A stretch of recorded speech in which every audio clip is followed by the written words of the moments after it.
And I have to ask you, because it's all about the song, what would you change if you had to look back, like in the song? I mean, yes, I would change some things. Yeah, I think maybe have more time for a social life in the past. I think I lost some loves and friendships because of I was traveling and working. I would change that maybe to find more time to do a little bit of both. Okay. Oh God, tissues. Get the tissues out. Yeah. Okay, great. Next track we're going to do "Calling on Angels" next. Yeah. Can we hear some of that, please? We gotta let go tonight. We gotta let go tonight. I'm calling on angels. I'm calling on angels. We gotta. This track is something also very different on the album. Yeah. I produced it together with Mr. Fred Falk. Ah. Yeah, oh wow. Yeah. He's one of my favorite producers out there. So it was awesome to work on this track.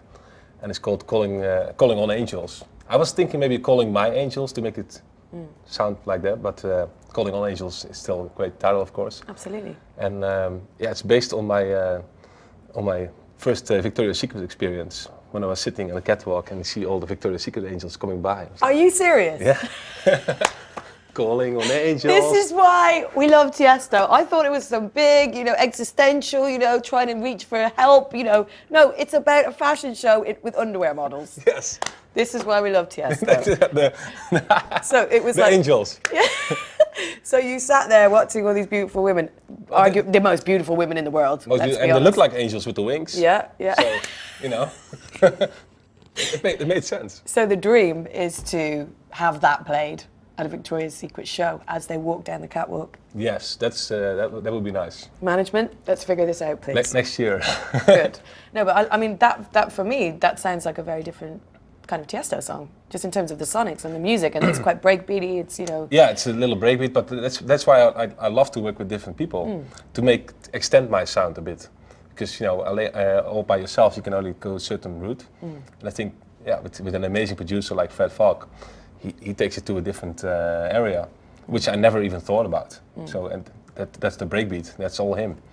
So it really helps to make the song go a different direction, and for myself as well. Yeah, and I think it's important for the album as well to have kind of different, tangents that the music goes down. Yeah, absolutely.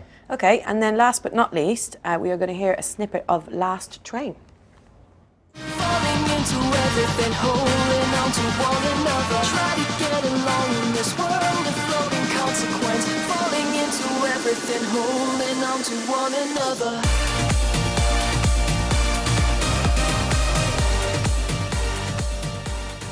Yes. So I made this one together with the Firebeats from Holland, two very talented producer DJs from the south. And the song, started off as with the melody a long time ago, and we never found a good vocalist for it, unless we sent it to Miss Ladyhawk, which is one of my favorite vocals, and she wrote the vocal for it, "Last Train," and it fits so perfect on the track. It's one of my favorite tracks of the album. Yeah, they're all my favorites, but this. Yeah, well, when I saw that featuring Ladyhawk, I was like, wow. Never expected, but she sounds really good on that record. Yeah, but I always liked a lot of indie music, indie rock, and not necessarily pop music, but like indie rock music. And she has a great voice, and I used to play a couple of her tracks. I tried to work with her for my Kaleidoscope album, but then she was too busy. And what you can see on this album, I think, is like half of it is more like the old school Tiësto, like the melodies and the trancey influences. I mean, it's not trance, but it's influenced by my earlier career.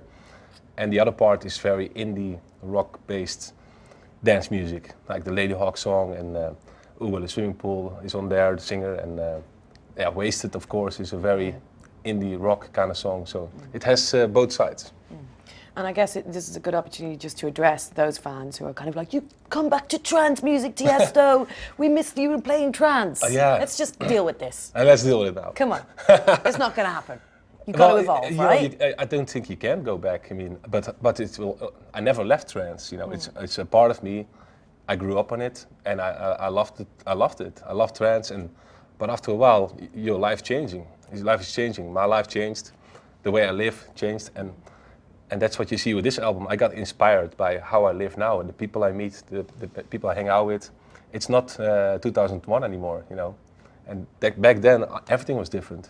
And I wish I could still make the music and have the same impact that what was back then. But you know, everybody evolves. You get older, you get different. You like different things, you know. So I like a different taste of music now.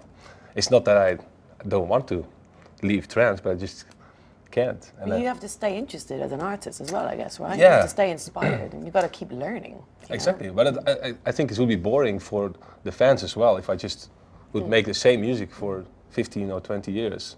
Well, I think it's also about staying current and staying relevant, and that's something that you've managed to do so well. You know, you're still so at the forefront of, you know, the current scene of EDM and dance music, and that's because you managed to evolve with it. I think that's crucial. Yeah, I like to evolve with it, and I'm always open-minded. Like I've always been inspired by the things around me and the people around me. You know, what I see and what I hang out with, that's what I get inspired from.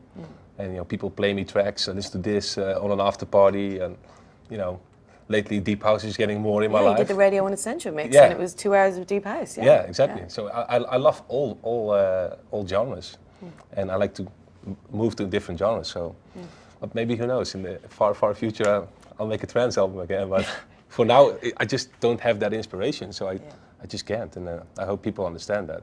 Great. Yeah. I think that's a very fair explanation.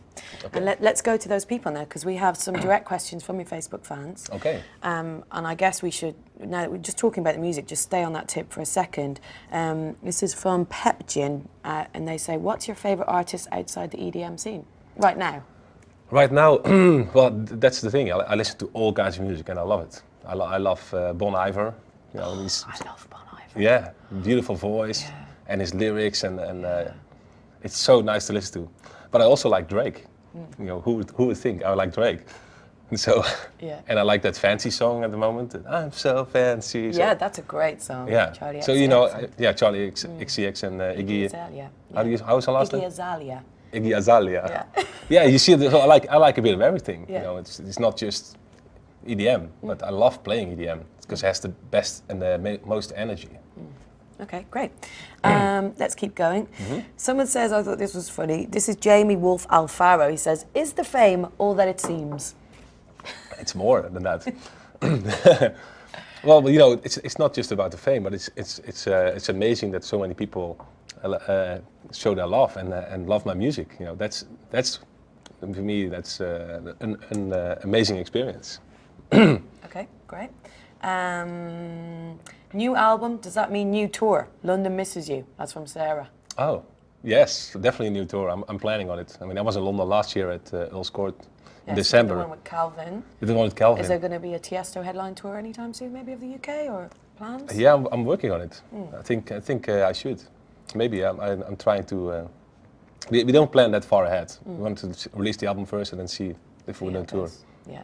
Buy the album, Sarah, and then we'll talk about it, basically. We'll talk about it. Yeah, and also listen to him on Radio 1, because he's got a show there. Is there a place, I've asked you that you've never performed before that you would love to perform? Hawaii. Hawaii, yes. Good. I like this one. This is from JDM. What or who has influenced you the most in your career? What or who? Well, there's a lot of people, actually. The most, I can't really say, but you know, I always met people who gave me a little push from the very beginning of my career. Like from a guy in Norway who bought my album in a store, the very first album I released, and then he was a distributor for CDs in Norway, and he called me the next day, I want to order 5,000 CDs. You know, that had a big influence on my life, because I could extend my studio, I could start my record label. So he was there. Paul Oakenfold, you know, he called me once and said like, wow, your music is amazing, can you send me some stuff? He helped me a lot. And so he was my mentor.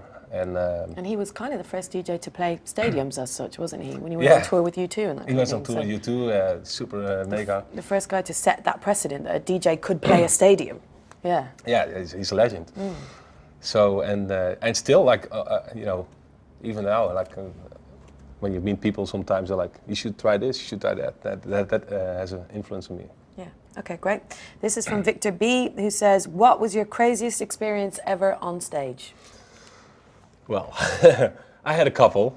So I actually had a crazy experience a couple of weeks ago when I hit my head. Oh God, we should address this. Yes, so like 15,000 people are waiting for me, and I always go on stage in the dark. But from the backstage, I woke up, but they lowered the LED screen. So I just LED screen. the LED screen where all the visuals are on. So I just went on stage to go like, yeah, here we go, and run with my head in it. So you fell back? I fell back, and everything was open. It was bleeding like crazy. Were you conscious? Did you know what was happening? I was kind of conscious. I was so shocked. You know, you expect to be in front of 50,000 people, and suddenly you're on the floor, and blood is everywhere on my shirt. And the girl from the emergency room is like, "Yeah, gotta come with me." Yeah. And then I thought like, "Oh, they're gonna put like some Plaster, plasters on it, and I'll go on stage in 5 minutes." So I sit backstage, and she's looking at it. She said, "No, you have to go to the hospital right now." And then I had to cancel the show. So that was a pretty crazy experience. Yeah, and you don't cancel a lot of shows. You're No, very only when it's really like something really bad that I can't perform. And, you know, I've been sick sometimes, but I still can perform. You know, I'm lucky I don't have to sing, so most of the time I'll be fine. But yeah. I mean, you can't argue with concussion. No, no, that's the only It's a pretty time. valid excuse for a gig cancellation. Okay, great. This is a good one from Cedric C. One I would really like to know the answer to. What is your tip against jet lag? I have a very good tip against jet lag. Okay. So put the clock already on the time zone where you're going to. Okay, good. And as soon as you arrive, have a power nap. Just 1 hour, that's enough. Take What's a shower. the ideal power nap? 1 hour, okay. 1 hour is good, yeah. Sometimes 2, but not more than 2. Power naps will help you fast. Good. Okay, and then you just stay up to the normal time that you need to stay up to. Yeah. Then you're back on track. Yes. Yeah. Okay, good. Power naps. Timo H. Hashtag power naps. Yeah, hashtag power naps. That could be a new hashtag. Timo H. If I'm 14, can I start DJing? Absolutely. You have to. Like nowadays, you have to start when you're 14. If you want to be the new Martin Garrix. Yeah, you'll be doing stadiums when you're 17. You do stadiums when you're 17, so you should get the program, produce, and start DJing. Yeah, absolutely. Okay, great. What age were you when you started DJing? I was also around 14, 15. Yeah. I mean, not in clubs yet, of course, but at home and at student parties and birthday parties.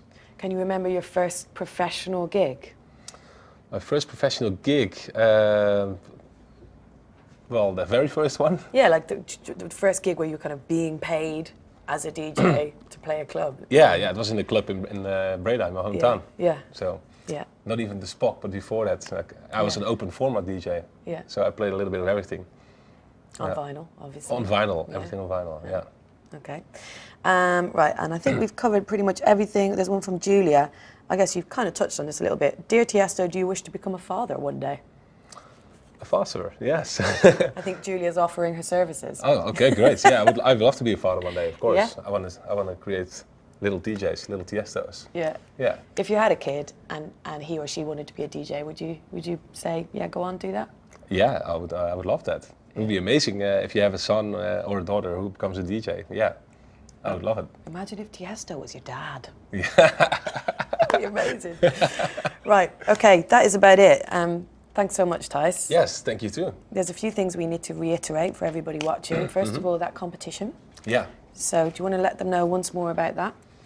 Yeah, the competition is basically go to my Facebook page and then post your favorite Tiësto moment or your moment at a Tiësto show. And then you can win a trip to New York for 2 people and see me at the album release party at Town Called Paradise, New York. New York. June 17th. June 17th. Okay, and we should also touch on the fact that we're here for a reason. It's Glasgow, it's BBC Radio 1's big weekend in Glasgow. Yeah. The first gig you've done for Radio 1 as an official member of their, lineup, their DJ lineup. You're going to be headlining that at 10:30. Yours truly is announcing you. Get ready for that. Yes. And I'm going to be starting off all the proceedings at 7 p.m. That's about I'm looking forward to it. Yeah, me It's too. going to be fun. Yeah. And here in Scotland, the crowd is so crazy always too. Yeah, okay. Thijs, thank you. Thank you too. Okay, see you later. See you later.